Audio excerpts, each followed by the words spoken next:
Good morning class third, subject science.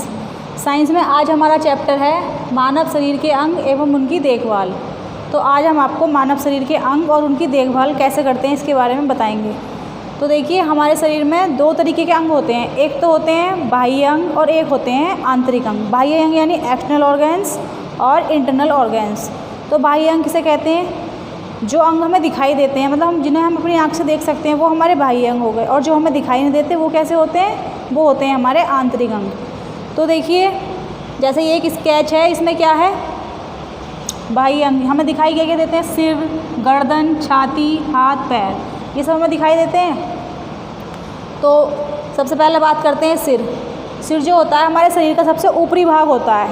ये बहुत ही कठोर होता है। सिर पर हमारे बाल भी होते हैं और सिर के अंदर हमारा मस्तिष्क होता है। अब देखिए, सिर तो हमारा बाह्य अंग हो गया और उसके अंदर जो मस्तिष्क हुआ वो कैसा हो गया? हमारा आंतरिक अंग हो गया।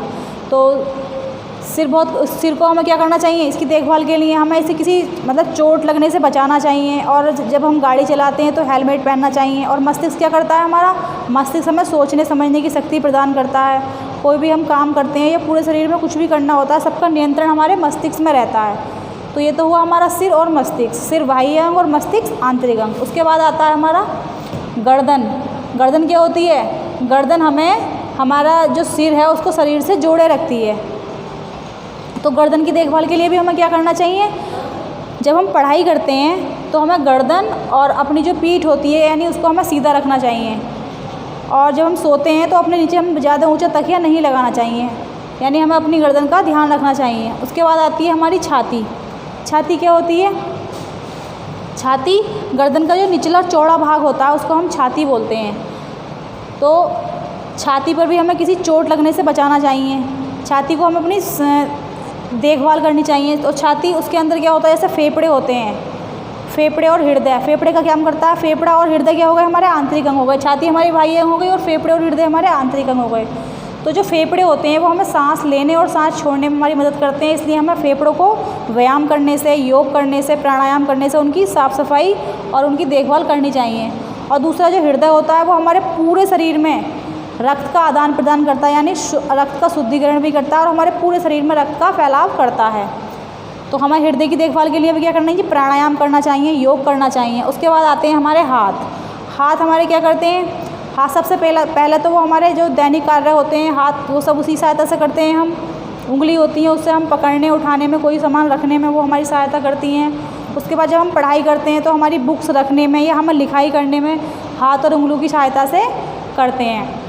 हाथों में हमारे नाखून होते हैं, नाखूनों को हमें काट के रखना चाहिए और अपने हाथ की सफाई करनी चाहिए। और अपने जैसे आजकल कोरोना के टाइम में अपने हाथों को बार बार सैनिटाइज करना चाहिए। उसके बाद आते हैं हमारे पैर। पैर क्या होते हैं? पैर हमारे चलने में सहायता प्रदान करते हैं। पैरों की उंगली होती है, उससे भी हम कोई चीज़ पकड़ सकते हैं।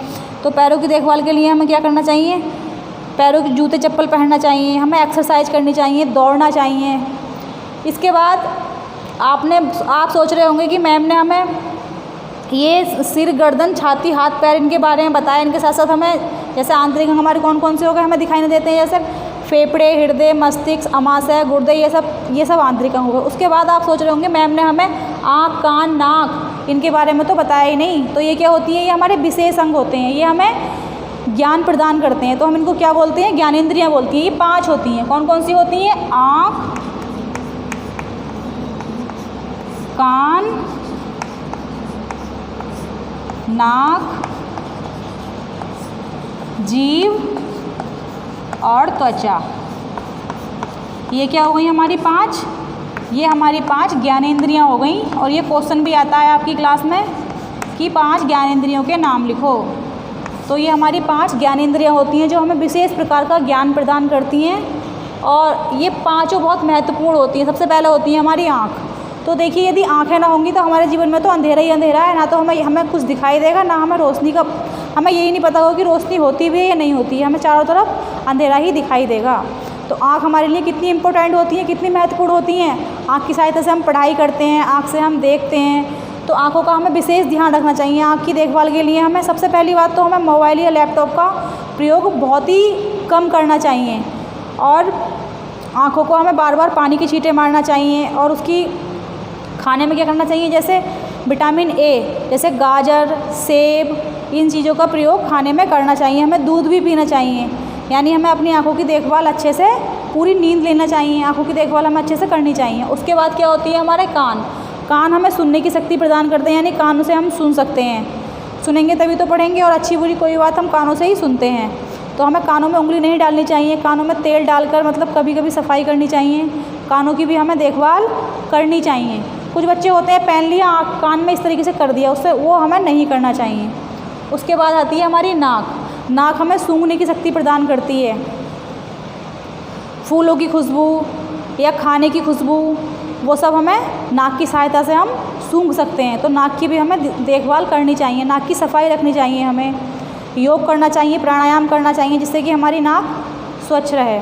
उसके बाद आती है हमारी जीभ। अब जीभ क्या होती है, जीभ हमारी बोलने में भी सहायक होती है। जीभ से हम खट्टा मीठा हर चीज़ का मतलब अनुभव कर सकते हैं। जीभ की भी हमें सफाई रखनी चाहिए। उसके बाद होती है हमारी त्वचा।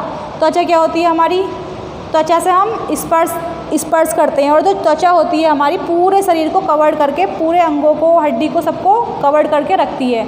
तो हमें त्वचा की भी बहुत अच्छे से सफाई करनी चाहिए। त्वचा की सहायता से हम ठंडा गर्म हर चीज़ का अनुभव कर सकते हैं। जैसे हम जलते हैं तुरंत हमें पता लगता है, एकदम मतलब त्वचा से हम हर चीज़ का अनुभव कर सकते हैं। तो हमें अपनी त्वचा की बहुत अच्छे से साफ़ सफाई रखनी चाहिए। तो बच्चों, इस पूरे चैप्टर में आपने ज्ञानेंद्रियाँ पढ़ी, बाह्य अंग पढ़े, और मैंने आपको आंतरिक अंगों के बारे में बताया। इसको फिर से आपको स्टडी करनी है और याद करना है। Thank you.